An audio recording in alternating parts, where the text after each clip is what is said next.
Mariing itinanggi ng isang mambabatas na may rekomendasyon umano ang Independent Commission on Infrastructure na kasuhan ng plunder si dating House Speaker Representative Martin Romualdez. Ang detalye ay hatid sa atin ni Sofia Potenciano. Misleading claim at reckless misrepresentation. Ito ang buwelta ni Tingog Porteles Representative Judah Sidre sa mga pahayag ni Navotas Representative Toby Tiangco.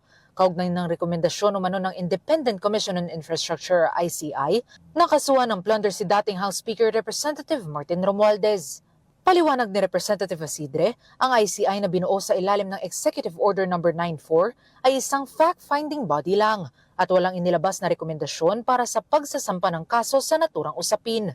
Dagdag niya, ang pag-refer ng usapin sa Office of the Ombudsman ay para lang bigyang daan ng isang independent investigation at hindi ito nangangahulugan ng pagkakasala o liability.